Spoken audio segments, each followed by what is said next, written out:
Hey guys, welcome back to all of you. नमस्कार, स्वागत है आप सभी का आपके अपने एनआरसी पोर्टल यूट्यूब चैनल पर, जहां पर आपको सभी सरकारी भर्तियों की इन्फॉर्मेशन सबसे पहले आपको दी जाती रहती है। एंड गाइस, जिन लोगों ने अभी तक इस चैनल को सब्सक्राइब नहीं करा तो जल्दी जल्दी फटाफट चैनल को सब्सक्राइब कर लो, बेल आइकन को अवश्य क्लिक कर लेना, जिससे कि आगामी सभी सरकारी भर्ती की इन्फॉर्मेशन सबसे पहले आपको मिल सके। यहाँ पर बताने वाला हूँ, दिल्ली सरकारी स्कूलों में 15,000 अतिथि जो गेस्ट टीचर है, अतिथि शिक्षक है, वो यहाँ पर पढ़ा सकते हैं। जी हाँ, बिल्कुल, स्कूलों में फिर से पढ़ा सकेंगे गेस्ट टीचर, अतिथि शिक्षक। अब यहाँ पर जो इसको लेकर बिग ब्रेकिंग न्यूज़ है, आज की जो लेटेस्ट अपडेशंस है वो आपको बताने वाला हूँ। बड़ी खबर है, वीडियो को लिंक को मैक्सिमम शेयर कर देना। जितने पास आपके पास एजुकेशनल ग्रुप्स है, फिर आपके आपके कंटेक्ट में जितने लोग हैं जो कि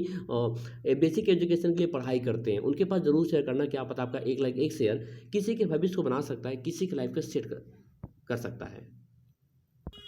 अब यहाँ पर जो आज की बड़ी हेडलाइंस रही है वो ये रही कि स्कूलों में फिर से पढ़ा सकेंगे अतिथि शिक्षक यानी कि गेस्ट टीचर, जहाँ पर शिक्षा निदेशालय ने 15,000 गेस्ट टीचरों की दोबारा बहाली का आदेश यहाँ पर जारी कर दिया है। दिल्ली के सरकारी और सहायता प्राप्त स्कूल में चले। हालांकि इसकी जो डिटेल इन्फॉर्मेशन यहाँ पर देखते हैं,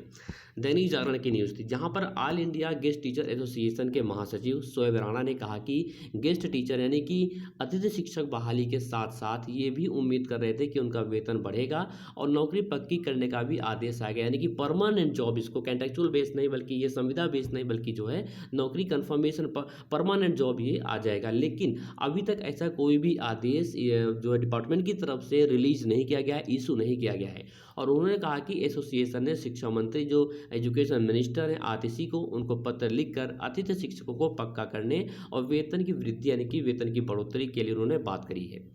जहाँ पर शिक्षा निदेशालय ने ग्रीष्मकालीन अवकाश के बाद यानी कि अब जून के बाद जिन अतिथि शिक्षकों को कार्यमुक्त किया गया था,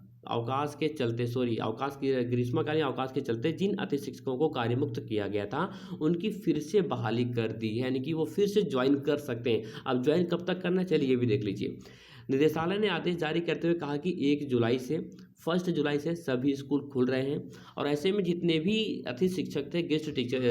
टीचर थे जो कि कार्यमुक्त किए गए थे वर्तमान समय तत्कालीन, ठीक है, वो जो है सभी अतिथि शिक्षकों को स्कूल खुलने के 3 दिन के अंदर स्कूलों में रिपोर्ट करना होगा, जहां इसके पहले जिस भी स्कूल में वो जो है अटैच हुए थे या फिर पढ़ा रहे थे, ठीक है, तो वो बिल्कुल रिपोर्ट करना है स्कूल खुलने के 3 दिन के अंदर ही।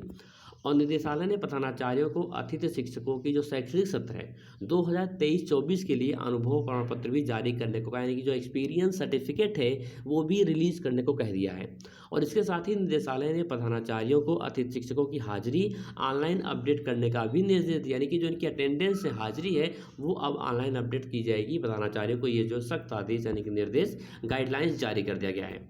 अब यहाँ पर all India guest teacher association के महासचिव ने उन्होंने कहा कि भाई ये जो ऑल इंडिया एसोसिएशन के टीचर के महासचिव हैं, ठीक है, उन्होंने शोएब राणा नाम है इनका, तो उन्होंने स्पष्ट कह दिया था कि जो शिक्षक बहाली हो रही है, चलो ठीक है, तो अच्छी बात है भाई, शिक्षक बहाली हो जानी चाहिए थी पहले ही, फिलहाल अभी भी हो रही, चलिए ठीक है, लेकिन बहाली के बाद जो ये नौकरी है, ये नौकरी पक्की हो जानी चाहिए और वेतन भी बढ़ना चाहिए। जी हाँ, जो सैलरी है, सैलरी इंक्रीमेंट यानी कि वृद्धि जो है जरूर होना चाहिए, लेकिन ऐसा अभी आदेश कोई जारी नहीं हुआ है। हालांकि इन्होंने जो शिक्षा मंत्री हैं दिल्ली की, आतिशी नाम है, आतिशी मैम, इनको उन्होंने लेटर लिख दिया है, इनको नोटिफिकेशन नोटिफाई कर दिया है, सूचना सूचित कर दिया है कि मैम ऐसा करिए कि जो आप तो पहली बात इसको परमानेंट करिए, दूसरी बात जो वेतन है उसको भी आप यहाँ पर बढ़ाइए।